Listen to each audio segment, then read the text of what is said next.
Good morning and welcome to Morning Scoop for Sunday, December 19th. This is your daily Buckeye fix. I'm Tom Orr. The Rose Bowl game against Utah in just 13 days, the game against Michigan in 343 days. We did a show earlier this week with a bunch of interview clips of Ryan Day talking about the Buckeyes recruiting class and a number of other topics. And as seemingly always when we do one of those, we got great feedback. So we're going to do another one today. There are some things from Day that we hadn't talked about, and a number of Ohio State players had some very interesting things to say this week as well. We're going to start with Day. Traditionally, this is the time of year when we all do scholarship math. You have to be at 85 scholarships by August. So this is when you look at how many guys the team brought in during the early signing period, try to guess at how many guys might leave early for the NFL draft, maybe add in a few transfers.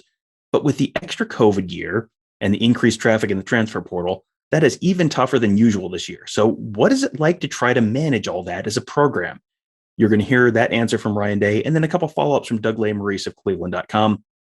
As always, these clips are courtesy of the Ohio State University Athletics Department. Boy, what a question that is. I mean, to say it's a moving target would be like, yeah, no kidding. It's unlike anything that's happened before, I think, in college sports where you know, someone could come into your program and just walk in the next day and say, Coach, I'm going somewhere else. So how do you forecast that? You know, you don't. You just try to come up with contingency plans in place and continue to recruit and do the best you can to have those plans in place for if something were to happen. You know, I just think about, you know, high school sports, and if somebody were to transfer, they have to sit out for a year or so. You know, you think about the NFL, someone signs a contract, you know, they're not allowed to just change teams whenever they want to, you know, but they can in college football right now. And that obviously has a lot of ramifications, and so as we move into the future, we have to do a great job of coming up with those plans for when this happens. What are we going to do? And that's part of the process of getting to that 85. What are you? You're at whatever it is, 18 right now, and you said you'll get over 20. Are you saving spots for portal guys? Like, is that where does the? I don't even think you save them anymore because you don't know what you have. So if somebody, I think the best way that I can verbalize it is, we have a certain number at each position. Like I was mentioning, you know, we need 8 defensive tackles, we need 8 defensive ends, we need 8 corners. We'd like to have 4 quarterbacks. And so at each of those positions, by the time we get to preseason camp, well, those numbers have to be right. We have to be whole. So what we do is we try to identify, you know, who those people are. And I think for us here at Ohio State, it's critically important to know that we're going to look to bring in guys in high school and develop them at a high level, show them loyalty when they put work into the program, and then develop them to get on the field. I think it's dangerous to live in the portal world. I don't think it's sustainable for the chemistry of and culture of your team to be doing that. So if we do bring in somebody, it has to be deliberate. We have to think it all the way through, and it has to be the right fit at the right time. And I think when we've brought guys in, it's been the right way. You know, I think when Justin came in, when Trey Sermon came in, when Jonah Jackson came in, when Noah Ruggles came in, I mean, those were home runs for us. And we're going to continue to really think that all the way through before we just flippantly add guys into the roster. Keeping track of the numbers that you're saying, would you be in a headspace to give us your ideal number count at every position when you're built? So 8 defensive ends, 8 defensive tackles, 8 corners. With this defense you're running now, how many linebackers ideally do you have? I think that's something that actually, it's funny you say that. Over the next week, I was going to sit down with Jim and figure out what he worked, you know, when he was at Oklahoma State. You know, in the past, we had been at 4 bullets, 7 safeties, and I believe 8 linebackers, 7 or 8 linebackers. And that changed when we kind of made the 4-2-5 change. And so I'll sit down with him and figure out if he wants to maybe, you know, move a couple of those numbers here or there. 4 quarterbacks. How many running backs? We're usually in 5. I think we're 11 at wide receiver, 5 at tight end, and then I think we're at 16 in the O-line. But in the off season every year, we'll go through and see if we need to change that based on our personnel or what we're trying to do schematically year in and year out. And I'll ask one more question that's not related to that. Your name was in a headline about the NFL this past week. Does that come up in recruiting at all with you? And I know it might be a strange thing to talk about, but we know you're an offensive play caller. We know you've been in the NFL. Sometimes with all this crazy college stuff, sometimes like, man, college is so crazy right now, maybe a guy just would want to go to the NFL. We don't have to deal with all this stuff. Is there anything you want to address when your name is in a headline with NFL rumors? Yeah, I mean, I'd just tell you what I told the recruits if any of it ever came up is there's nothing to that. There's no truth to it. And the second thing is I love Ohio State, and I love being the head coach at Ohio State. With the transfer portal being as busy as it is, depth is very, very important for the Buckeyes and for every other college team right now. But this year, they only took one running back. They took Dallin Hayden as their only running back in this class. Now, last year, they took two, Travion Henderson and Evan Pryor. In 2023, they were already feeling pretty good about Richard Young, probably taking two again in 2023 would be my guess. But they only took one this year in Dallin Hayden.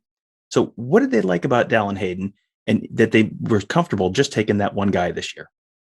Yeah, Dallin from the jump was somebody we recognized as a very talented running back. We're really proud of how he played this year. He had one game in particular that was one of the better games I've seen a running back play in a long time. Runs really hard, has great versatility, and comes from great pedigree. His family are great people, understand football. They're football people. And so that's a guy that we want to invest in our future in the running back position. So he comes in with a tremendous work ethic. Again, really great background, understands football, understands this environment. So we think he's going to hit the ground running. He's going to have a really bright future here. You guys signed 4 different wide receivers in this cycle. They're obviously all on different paths. I know Gray's came from being an unheralded prospect to now maybe one of the more noteworthy ones, while Caleb was a 5-star at one point. How do you kind of convince all of them to come in at the same time? Yeah, I think they're all different. Both Caleb's and Keon and Kojo have different skill sets. But I also think they see our numbers at the wide receiver position. They also see that we had 3 guys catch a bunch of balls last year, and they like this offense. They want to be a part of this offense. They've shared with me that they want to come compete and be the best. Because we say if you can make it here, you can make it anywhere. And I think that's part of this recruiting process nowadays. In a world where you can just leave whenever you want, you have to make sure that they want to be here. Over other days of talking, and I kind of knew this. I can kind of see it coming a year or two ago. You don't just talk somebody into coming to your school anymore. You tell them all the reasons why, but they have to want to be here. And then when those bad days come, those tough days come, and someone back home or someone's telling them, you need to go transfer to this school, they say, no, I got this. I chose this school for a reason. I chose this school. So no one talked me into coming here. Because when that happens, they just knock on the door and say, Coach, I'm going to enter the portal. And then what do? All the time that you had, all the investment that you made in that person, you think about all the time and energy and resources that we spend on recruiting and on one individual family for them to walk out the door. I mean, that's a bad day no matter how it works. And so it's going on across the country. It's part of the world we live in, so we're going to have to adapt. But I think that's the thing with those 4 receivers. They want to be here. They're highly competitive, and they like what we're doing.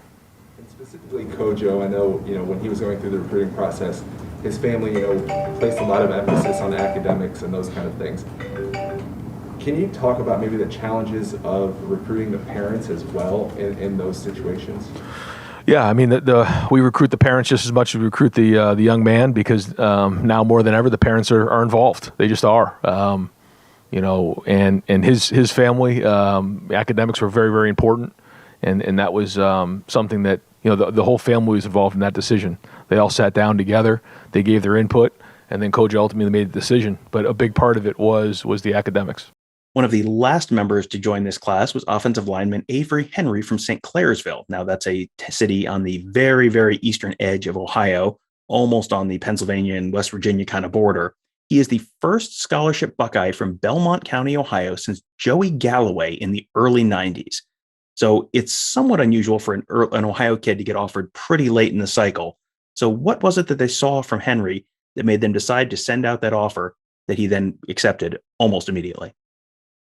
So St. Clairsville, Ohio, kind of a late bloomer, lost a ton of weight going into his senior year, and just really did a great job. Our coaches went out there and watched him. Certainly saw his film and was excited about that, and then went out and watched him play and just came back with raving reviews. And he comes from a really good family, great people in St. Clairsville. They're very, very proud that he's going to be a Buckeye. And, we're counting on his toughness, to show up in that O-line room. But a lot of talent there, and I know he's going to come in and work really hard. Does your comment mean you're coaching the 2022 Buckeyes? Yeah, I hope so. The end of the college football season is always kind of a time of transition for programs across the nation as you have players graduating, using up their eligibility, moving on to the NFL or going pro in something other than sports. And then in January, you're going to have some of the new guys coming in as early enrollees. You're also going to have some new coaches this year at Ohio State. So this team is going to look very different than it does next year. And with Ohio State not being in the college football playoff, you're sort of already seeing a little bit of a look ahead to next year already. So how does Dave balance the future of the program and sort of taking these bowl practices as an opportunity to sort of start things for 2022 a little early versus getting ready for the Rose Bowl, in which should be a very tough challenge from Utah? I think it's a great question. It isn't the CFP, but it is the Rose Bowl, and the Rose Bowl matters, and that's been the message, and our guys get that. We've had some really good practices. I think we're into practice 4 or 5 now. We're going to practice throughout the weekend, and then we're going to give them, after the practice on the 22nd, we're going to let them go home for Christmas, and then we'll meet out in LA on the 26th and have a really good week of practice out there, which is how we've done the bowl games in the past. They've, coming off that last game, there was, a lot of pain and a lot of urgency to get back on the field and practice, and practices have been physical. They've been tough. The guys, there's paint chips flying off the helmets, and that's a good thing. And I think that's how we want to go play in this game. We want to win this Rose Bowl. There's a highly motivated team, a very good team, and our guys understand that. They got a lot of pride in themselves, and they got a lot of pride in Ohio State. So, our goal, like you said, is to develop the young players, but we want to win this game. And it's probably got to be awkward for your assistant coaches who may or may not know if they're going to come back. I know you're not going to share with us, have you told each of them whether they're coming back or not, or what roles they're going to have? Yeah, we talk every day, and we have conversations about all those types of things, yeah. How's that been? And specifically, every year I think we hear rumors of Larry Johnson possibly retiring. Can you address that? Yeah, every year, like you said, there's always going to be stuff. If we do well, then the opportunities are going to be all over the place for our guys. If we don't do well, then there's going to be situations where guys are concerned with losing their jobs. That's just kind of the way of the world. Not that I agree with it, but that's just the way it is. And so this year is unlike any other year. There'll be things that come up, and we'll just try to adapt with them as we go. But right now, I know our whole staff is just focused on this Rose Bowl. Ohio State players spoke with the media earlier this week as well about the Rose Bowl, about the recruiting class, about the Michigan game, and a lot more. There was a lot of interesting stuff. We're going to touch on just some of them here. We're going to start with a freshman defensive end, Jack Sawyer. He knew one of Ohio State's newest players, Sonny Styles, as a kid growing up in Pickering, and they both grew up in Pickering together. So you're going to hear him talk a little bit about Styles as a kid and, how long he's known him, and also whether he considered doing what Sonny Styles did, skipping his senior year of high school and enrolling a year early. No, that never really was a thought of mine. I think Sonny's kind of in a different situation with the position he plays, and he's really mature for his age. So I think it's a good move for him. I think he'll be able to come in and help us out right away, and he can play multitude of positions, and I'm really excited to have Sonny. Sonny's kind of like my little brother growing up, so. I think that was a good decision for him. I'm excited to get him here on campus. His older brother, Lorenzo, was always like one of my best friends growing up. And, we played AAU basketball and Pee Wee football all the time growing up. And Sonny was kind of always, tagging along with them and always trying to jump in and, go against us and compete against us a little bit. And we always, had fun playing with him growing up. And we always figured he was going to be, kind of more like his dad, a little bigger. And, so we always would, we'd play against him growing up. Coming out of the loss to Michigan, there have been a lot of questions about the mentality of this year's Ohio State team. They have not had to deal with a loss to Michigan since 2011, and it's not easy to bounce back from that and get ready for a bowl game after that. So what is that like right now inside the program? Here, you'll hear Sawyer talk about that, and you'll also hear his thoughts on some of the talk coming out of Michigan since that Ohio State-Michigan game. I think definitely, we're a little pissed off. I think it was kind of a little shockwave to our team. I think maybe we needed it, and I think kind of it sparked us, And we've been practicing a lot more, physical, a lot more aggressive, and just getting back to the fundamentals of things. And I think you're going to see a good football team come January 1st. Yeah, I just tell them, go ahead and enjoy it. Enjoy it for a year. I don't know if they're going to get that opportunity to say that stuff and, chirp all they want, after next year. So I'll just say, have fun with it, tell them enjoy it, and, we'll be ready come that third Saturday in November next year. When it comes to 2021 five-star freshman defensive ends, you can't talk about Jack Sawyer without talking about JT Tuimoloau. So here is JT Tuimoloau. He was talking about getting here a little late, but still putting up some really impressive numbers as a true freshman. How did he do that? How would he evaluate his play this season? And what did it take to get from showing up in August to being on the field almost immediately as a true freshman? For me, I feel like I had a decent season, like you said, when I got here 3.5 months ago, and just, taking everything in from the older guys. And, with the season I have, I give my props to, Coach Jay and the whole defensive staff for, trusting me, because I know how late I got there. I have to take in the whole, the defensive schemes, and as well as my brothers on the D-line unit and also on the offensive line, just like getting me prepared and helping me through practice and, through fall camp and everything like that. For me, it was just, keep your head down and, stay in the books and, stay back a little later to watch film more than meet with Coach Jay one-on-one. And that was my motto coming in, is after every practice, watch film with him and ask the older dudes, just little tips and things I can get from them to apply to my game. But that was it for me. Just keep your head down, watch film, do the extra work so it can get you more prepared. Ohio State offensive lineman Thayer Munford received quite an honor at the beginning of the season when he was awarded the Block O jersey, and he was awarded quite an honor at the end of the season when he was named an All-American by the American Football Coaches Association. That means he's getting a tree in Buckeye Grove. What does that mean to him? It means a lot. After, the original play that, of course, I got exposed on, of course, I really don't care about that. It's one play that everybody thinks he sucks. I don't care about that.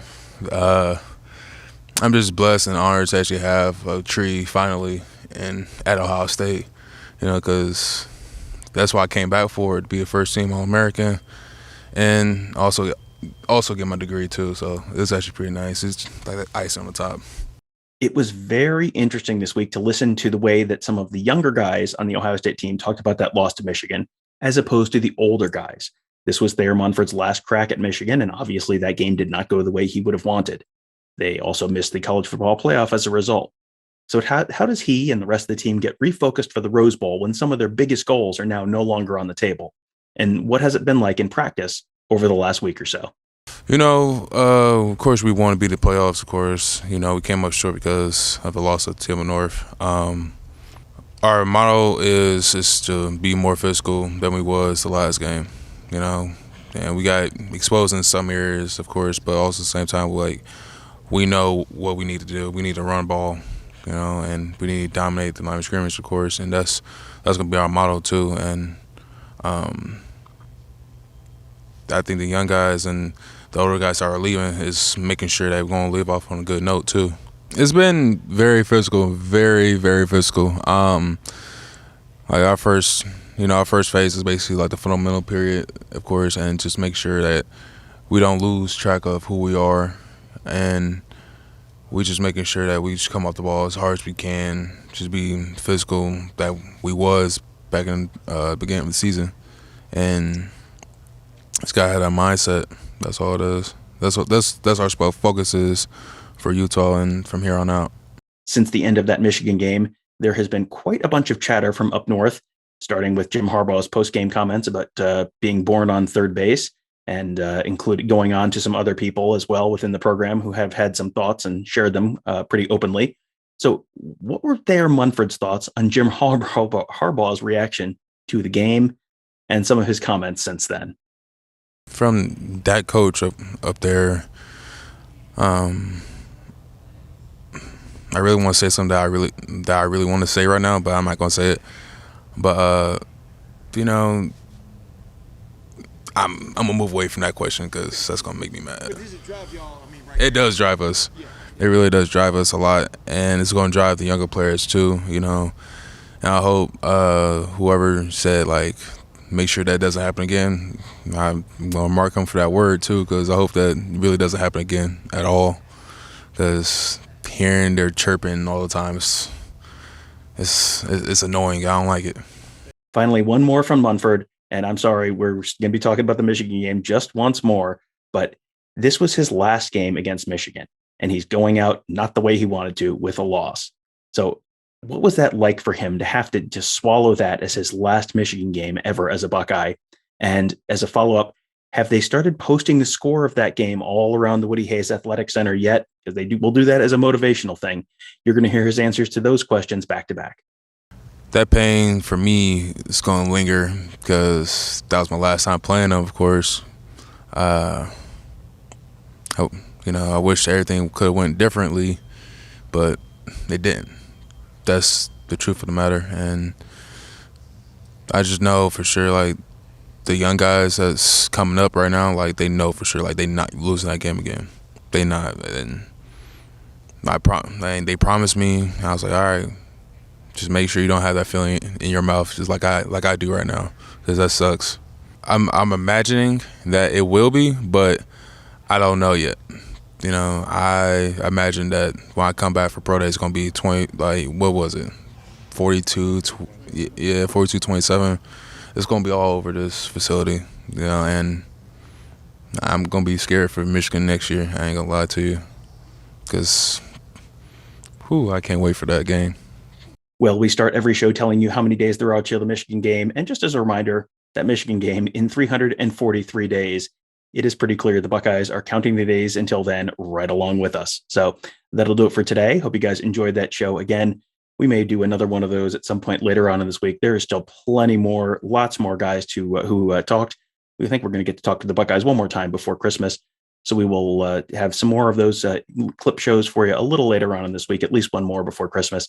And then the Rose Bowl in just over a week. The Buckeyes will be out there. They will be at Disneyland on the 27th, and then start practicing on the 28th. So it should be a fun couple weeks. We are almost there to the big Rose Bowl game against Utah. Cannot wait.